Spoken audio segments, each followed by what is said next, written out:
করব। প্রিয় দর্শক, আসসালামু আলাইকুম ওয়া রাহমাতুল্লাহি তাআলা বারাকাতু। আমি মৌলানা মোহাম্মদ মাহফুজুর রহমান। যেই বিষয়ে আপনাদের সম্মুখে কথা বলতে আসছি সেটা হচ্ছে আল্লাহ পাক সুবহানাহু ওয়া তাআলা আদর্শ মানুষের জন্য 13টি গুণ বর্ণনা করেছেন, যেটা সূরা আল ফুরকান 63 থেকে 74 নম্বর আয়াত পর্যন্ত, যেখানে 6টি আনুগত্য বিষয়ক সম্পর্কে রয়েছে এবং 7টি অবাধ্যতা না হওয়া বিষয়ক আলোচনা করা হয়েছে। সেগুলো নিয়ে আপনাদের সম্মুখে আলোচনা করছি। আল্লাহ পাক আমাদেরকে আমল করার তৌফিক দান করুক। তো প্রথম নম্বর হচ্ছে নাম্বার 1, যেটা প্রথমত 6টি আনুগত্য বিষয়ক নিয়ে কথা বলছি। প্রথম নাম্বার হলো, যে ব্যক্তি সর্বদা নিজেকে বান্দা মনে করে সে অনুযায়ী তার আচরণকে আল্লাহর ইচ্ছার অনুগামী রাখে। এখানে যেটা বলা হচ্ছে, নিজেকে সবসময় আমি পৃথিবীর জমিনের মধ্যে আল্লাহ পাক সুবহানাহু ওয়া তাআলা আমাকে মালিক বানিয়ে পাঠায় নাই, আমাকে আল্লাহর বান্দা বানিয়ে পাঠিয়েছেন। আমি যাতে মালিক মনে না হই, কারণ আমি রব নই, রবের সৃষ্টি, সেটা আমাকে এই স্মরণ রেখে আমাকে চলতে হবে, আমার জীবন অতিবাহিত করতে হবে। নাম্বার 2 হলো, যে ব্যক্তি সর্বদা নিরহংকারভাবে চলাফেরা করে। আল্লাহ পাক সুবহানাহু ওয়া তাআলা বলছেন, তোমরা এমনভাবে চলাফেরা করবে যেন তোমাদের ভিতরে একটুও অহংকার না আসে।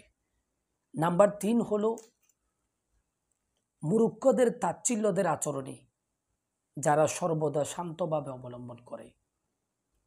কুরআনুল কারীমের মধ্যে আল্লাহ পাক বলছেন, তোমাদেরকে অনেক মূর্খ যারা রয়েছে সেরকম মানুষ তোমাদেরকে তাচ্ছিল্য করতে পারে, তোমাদের সম্মানহানি করতে পারে, সেই সময় তোমরা নীরবতা পালন করবে, তাদেরকে তোমরা কঠোর হবে না, তাদের ব্যাপারে আল্লাহর উপর ধৈর্য ধারণ করবে।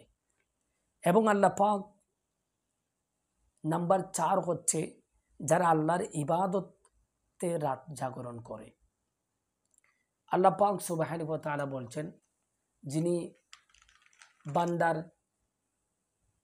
মানুষের ভিতর ওই আদর্শ থাকতে হবে, যিনি আল্লাহর একমাত্র নৈকট্য বান্দা, তিনি যিনি রাত জাগরণ করে রাতের গভীরে নীরবে আল্লাহকে স্মরণ করে, তাহাজ্জুদের নামাজ আদায় করে আল্লাহকে স্মরণ করে, ওই বান্দা আল্লাহর প্রিয় বান্দা। নাম্বার 5 হলো, জাহান্নাম থেকে বাঁচার জন্য যারা সর্বদা প্রার্থনা করে। আমাকে মনে রাখতে হবে, আল্লাহ পাক সুবহানাহু ওয়া তাআলা দুটো জিনিস বানিয়েছেন, একটা হচ্ছে জান্নাত আর একটা হচ্ছে জাহান্নাম। তা আমাদেরকে ওই জাহান্নাম থেকে অবশ্যই বেঁচে থাকতে হবে।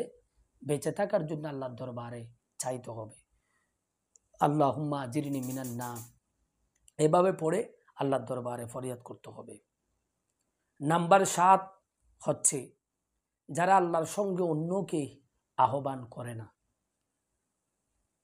এখানে এরপরে যে 7টি না বিষয়ক, অবাধ্যতা না হওয়া বিষয়ক আলোচনা করেছেন, সেখান থেকে বলছি, যারা আল্লাহর সঙ্গে অন্যকে কি করে না, আহ্বান করে না। আল্লাহর অর্থাৎ এখানে যে এটাই বোঝাতে চেয়েছেন, আল্লাহর মতো করে যেন আর কাউকে আমরা না ডাকি, আল্লাহর সমতুল্য যাতে কাউকে আমরা না করি। নাম্বার 8 হচ্ছে, অন্যায়ভাবে মানুষ হত্যা করে না। অর্থাৎ যারা অন্যায়ভাবে মানুষ হত্যা করে তারা জাহান্নামী, তারা কবিরা গুনাহ করবে। সুতরাং অন্যায়ভাবে হত্যা করা থেকে আমাদের বিরত থাকতে হবে। 9 নাম্বার হচ্ছে, যারা ব্যভিচার করে না।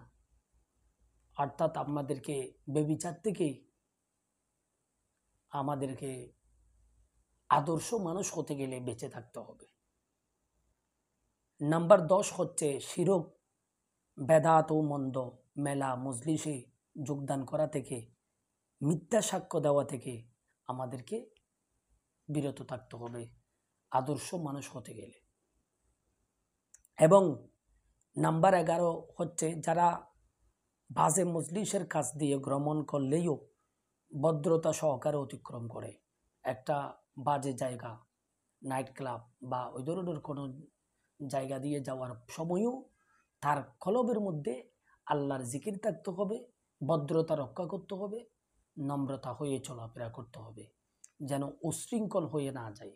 যিনি উশৃঙ্খল হয়ে যায় তিনি কখনো আদর্শ মানুষ হতে পারবে না, আদর্শবান মানুষ হতেও পারবে না। এই গুণ যার মধ্যে থাকবে তিনি আল্লাহর প্রিয় বান্দা হবে।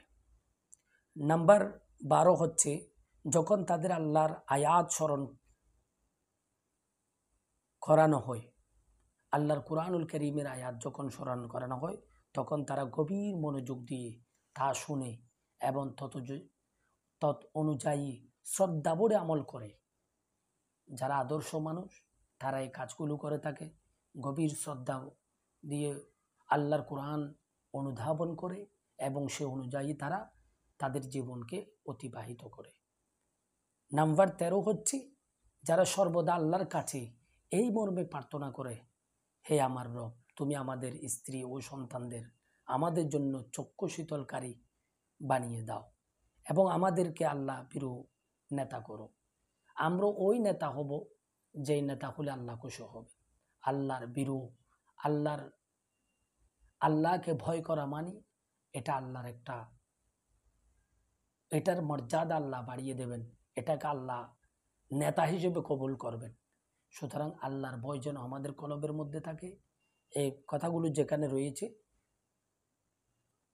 বিশেষ করে 2 নম্বরে যে 7টি আমি বর্ণনা করেছি সেগুলো হচ্ছে 78 থেকে 74 নম্বর আয়াতে কারিমার মধ্যে রয়েছে সূরা ফুরকানের, এবং প্রথম যে 6টা বর্ণনা করেছি সেগুলো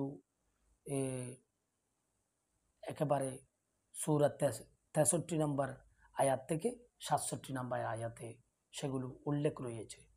সুতরাং আমাদেরকে যেন আমরা যদি আদর্শবান মানুষ হতে চাই তাহলে আমাদেরকে এগুলো ফলো করে যেতে হবে।